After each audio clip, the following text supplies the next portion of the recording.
White Lady is the name of the ghost that haunts the Union Cemetery in Easton, Connecticut. Most locals believe her to be the ghost of Harriet Seeley, whose young son passed shortly after being born, with Harriet herself passing soon after. Legend believes she may have died in hopes of finding her son and still wanders their final resting place searching him out. Other folks believe the White Lady is the ghost of a woman from the 1940s who killed her husband and later, herself, and is doomed to wander the graveyard. Her physical description is the one thing that remains consistent. She is a young woman wearing a white dress with dark hair. It seems as if she enjoys scaring the daylights out of the living, so my kind of girly. Many who have witnessed her believe they have almost hit her with their vehicle, only to find no trace of her once they pull over. Others claim they have often seen her hovering slightly above the ground around the cemetery, going back and forth amongst different gravestones. Now, Ed Warren was obsessed with her and has gone on record, as being determined to capture footage of her on film. And once he was able to do so, he kept the tape for himself. Yep, he hoarded that tape like it held the secrets to the universe, or like he was the US government with all the proof they have of alien life. He allowed a very select few people to view it while it was being held in his personal archives,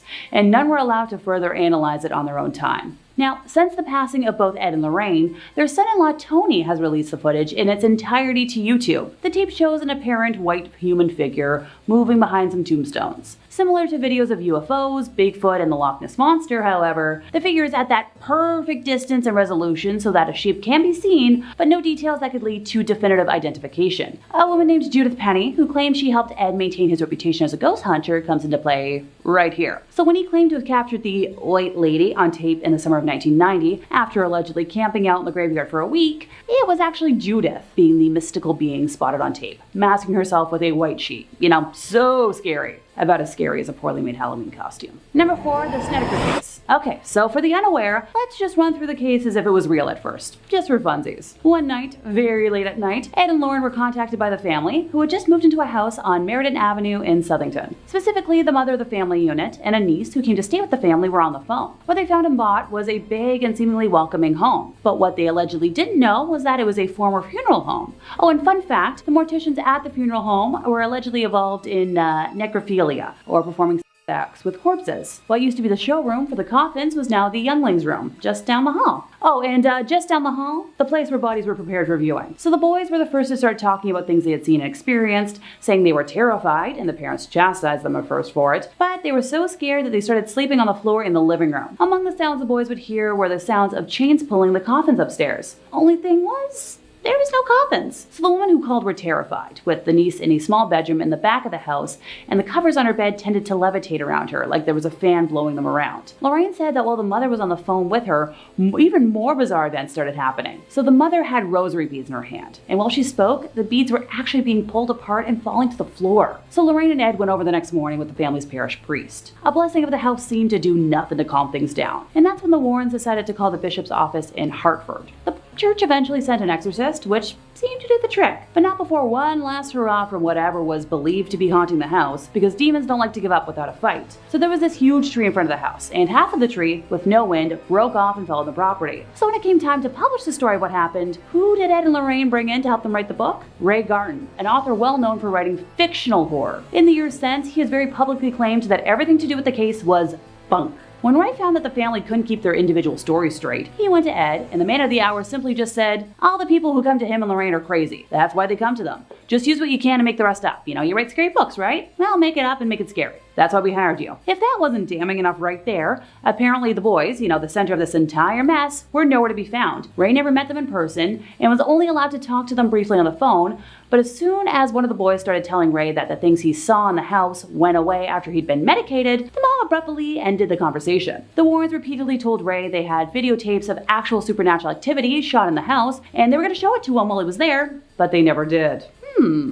Ray never saw the inside of the house because the people living there at the time wanted absolutely nothing to do with this circus and claimed there were no problems at all in the house. The Warrens explained that this was because the house had been cleansed, by a priest who had performed an exorcism, but to the best of Ray's knowledge, the Catholic Church had absolutely nothing to do with the Warrens in any official way, and there are actually questions about the legitimacy of the priests who worked with them. So remember how the family claimed they had no idea the house was a former funeral home until they, moved in? Turns out nearly everyone in that neighborhood knew it was a former funeral home. It was no secret. The supernatural problems in the house didn't start until the landlord, frustrated after months of being unable to get rent out of the family, made moves to have them evicted, and then all of a sudden the house was infested with demons. What a coincidence. Apparently there have been no problems in that house since. Number 3, fraudulent items in their museum. So Ed and Lorraine were investigating numerous cases from the 1950s until they passed, right? And they founded a whole society devoted to the research and investigation of the paranormal in 1952, not to forget their entire museum dedicated to objects from their cases. So explain to me how their website only has 10 public case files and why so much from their museum looks like leftovers from a Spirit Halloween. Doesn't anyone else find it pretty suspicious that we only get details from the really big news cases, while artifacts from other lesser cases are barely a footnote and have no story or witnesses attached? So apparently, in one corner of the Warrens Occult Museum, there's the skin of a tiger that is said to have killed 33 people in India while possessed by a demonic spirit. But when I tried to research this were-tiger, I found no account of any reportings in history about such a case, or any offers from Ed and Lorraine to go into detail about any events leading to how it came into their possession. Seriously, look at some of that stuff. Given what I know about modern-day Satanism, that idol looks like a papier-mâché alien mock-up. Heck, most folks who practice Satanism don't actually pray to any sort of idol, or to the devil himself. But sure, for a moment I'll pretend that's real, and move on to the black magic skull, which just looks like a cheap haunted house prop for a glow-in-the-dark room. Ditto for the chilling masks. Actually, that's a lie. I've seen cosplayers make better masks. I'm not even gonna try to rationalize the skull with horns, or the recreation of the Witch of Monroe. Y'all don't need to see me fuming right now. Okay. One last thing. Apparently the Warrens have a vampire coffin from a modern-day vampire they claim to have met. Anyone want to explain to me how they couldn't get hard evidence from a vampire, but they could get his coffin? That sounds a lot harder, and that's coming from a self-proclaimed expert on vampire lore. Werewolf exorcism. Alongside Catholic bishops and retired police officers, Ed and Lorraine Warren claimed that they exorcised the angry spirit of a werewolf from a man named Bill Ramsey, who, would reportedly turn into a wolfman. Previously, Ramsey had been arrested for accosting officers, which he attributed to a werewolf demon overtaking him. So Lorraine claimed that she saw his case on TV while she and Ed were visiting England, and she felt that, she could help the man. She even stated that she had a video of Ramsey transforming, but she has never released this video to the public. Golly gee, where have I heard that statement before? Kind of curious how Ed and Lorraine always claim to have all these videos of proof, but the only one that's made its way to the public eyes post-mortem hasn't proved anything about any of the cases. The Warrens went so far as to bring Ramsey back to Connecticut so they could perform an exorcism alongside Bishop Robert McKenna, who was reportedly experienced in exorcising spirits. What's most interesting about this case, however, is that it both demonstrates, the Warrens' fraudulent nature and shows how blindly faithful and devoted believers of their work can be. Consider this passage, okay? The Warrens haven't been able to produce any photos or material evidence, but the very presence of the famous demonologist couple, paranormal collector John Zaffis and famous exorcist Bishop,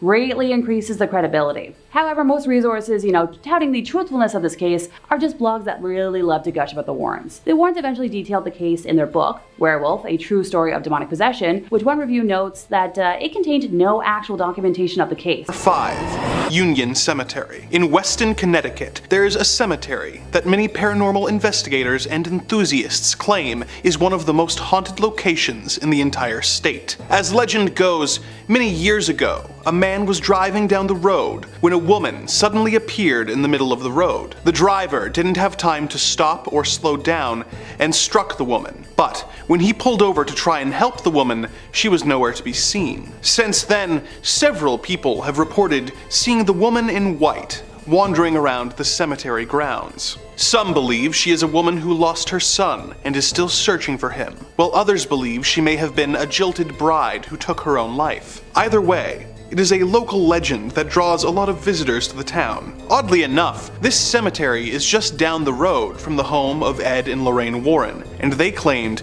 to have spent a large amount of time trying to find evidence of the White Lady. In 1990, Ed claimed that while he was staying overnight in the cemetery, he saw the bride. As he described it, "I heard a woman weeping, and I looked out and saw hundreds of ghost lights floating around and forming into the figure of a woman. I couldn't make out facial features." He claimed that he did manage to capture this encounter on video, however. This is of course very exciting, as definitive proof of paranormal activity is rare and could completely change the way people view their own mortality. When asked to show the footage that would validate his claims, Ed said, "No.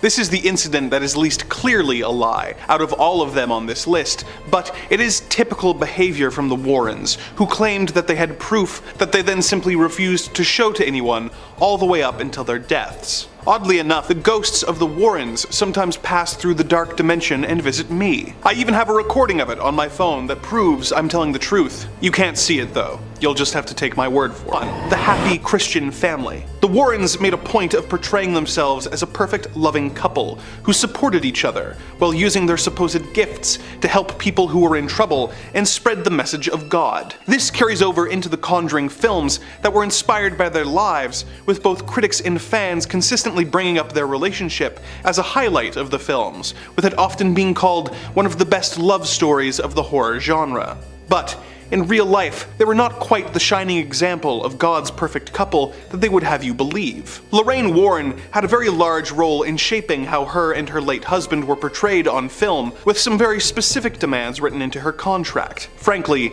a little too specific. Her contract with Warner Brothers explicitly states that neither Ed or Lorraine Warren could be depicted engaging in a physical relationship with in the Conjuring series. Furthermore, neither the husband or wife could be depicted as participating in an extramarital relationship. But why these extremely specific demands? Well, in 2017, a woman named Judith Penny came forward, saying that when she was 15 and Ed Warren was in his 30s, Ed began a physical relationship with her and moved her into his and Lorraine's home, with his wife's knowledge. When Judith became pregnant with Ed's baby, Lorraine, the supposed staunch Catholic, was the one who persuaded her to terminate the pregnancy to avoid a scandal that would ruin the Warrens' careers. As if that weren't bad enough, Judith claims that while living with the couple, they would argue constantly, with the fight often getting physically violent, with Ed routinely attacking Lorraine into unconsciousness. Not exactly the perfect couple that they claimed to. Off at number 5, Annabelle. You know the one. She's everywhere. She's terrifying, especially in James Wan's silver screen depiction. But if we're being honest, the actual Annabelle, a Raggedy Ann doll given to a nursing student in the 1970s, isn't so terrifying at all. The biggest issue with any of the Warrens' cases is the lack of information provided by the pair, particularly Ed Warren, who was notorious for withholding information for analysis. After declaring that the doll was actually possessed by a demon named Annabelle Higgins, the Warrens took the doll back to their museum, putting it on display for safety's sake. This is where the Annabelle mythos was fully fleshed out. Before his death, Ed would allegedly warn museum visitors that the last man to mock Annabelle ended up dying in a motorcycle crash. Of course, claims that had no substantial evidence or even names associated to them. Joseph Laycock, a professor of religious studies at Texas State University, makes an interesting observation to the phenomenon. At the same time, a similar story emerged, Robert the Doll. You may know it. And what do these two have in common? Why were demonic dolls suddenly the latest craze in the 1970s? Well, it may have something to do with an episode of The Twilight Zone dubbed Living Doll, which featured a character that intriguingly mirrored the same events of the Warrens' doll. What was their name? Well, Annabelle, of course. Coming in next at number 4, the Snedeker family. And this one is pretty blatant, which may explain Lorraine Warren's very public detest for the cinematic interpretation, A Haunting in Connecticut, which she claimed was historically inaccurate and embarrassing. A fair claim to make if she could provide substantial evidence. If you're familiar with the Snedeker family, then you'll know their story. They moved into a house at a knockout price, conveniently located next to a hospital where their young son was receiving treatment for cancer. Of course, it was too good to be true, and the reason why the house was so cheap was because it was previously a funeral home where the morticians were rumoured to have been caught in acts of necrophilia. Not so good. Of course, this meant that the Snedeker home was riddled with demons. Enter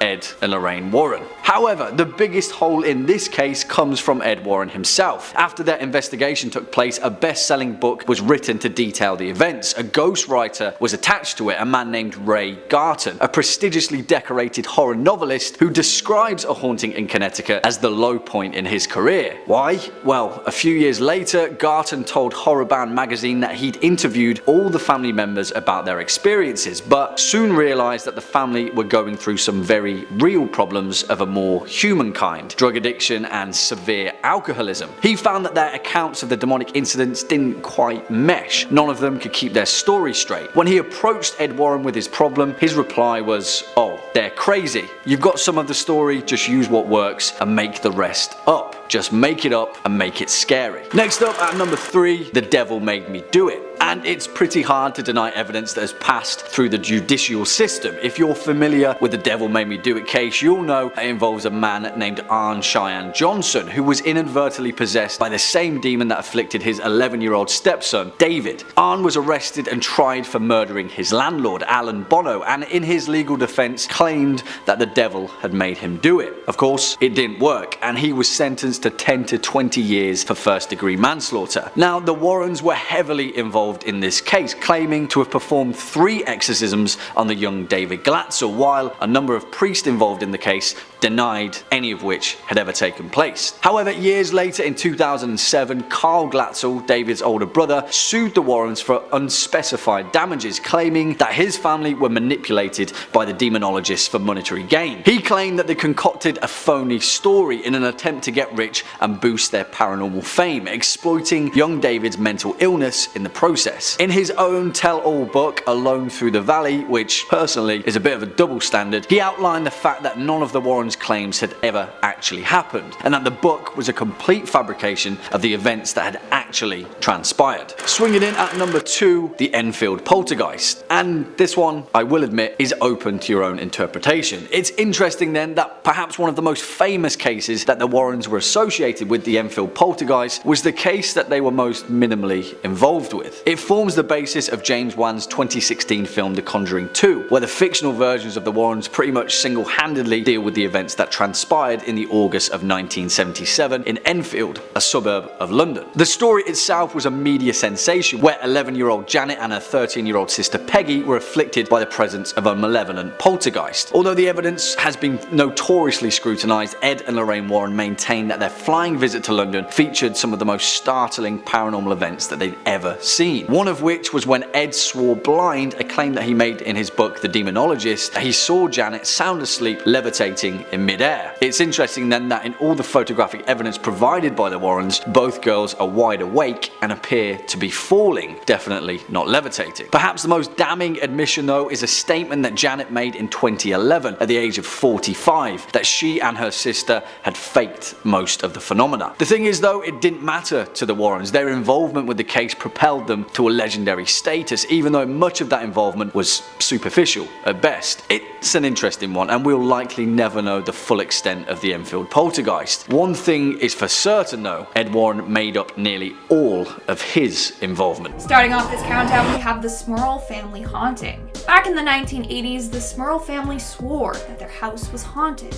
They would hear loud noises, smell foul odors, and hear pig grunts. Apparently, whatever was haunting their house also threw their dog to the wall and pushed one of their daughters down the stairs. Of course, Ed and Lorraine Warren came to investigate, and they claimed that this place was haunted. They even said that they saw a message appear on a mirror that read, "Get out." But get this, members of the clergy were brought in to do a blessing and exorcism on the house. And guess what? They reported nothing unusual happened there. In fact, one of the priests had this to say about the Warrens, and I quote, "They weren't sincere, were not what they purported to be, and were given to sensationalizing." In the end, the church said that the family was just stressed over the health of their son who had brain surgery, and the foul odor that they smelt was because of a cracked sewer pipe right by their home. But the Warrens were adamant that the house was haunted, and then they turned the story into a book and made some money, so just saying. In our second spot, we have the Snedeker family haunting. This is the family haunting that the Haunting in Connecticut movie and book was based off of. Story goes that Alan and Carmen Snedeker moved into a home with their daughter and 3 sons. While exploring their home, they found weird stuff in their basement, like tools morticians would use. That's when they found out that their home used to be a funeral home.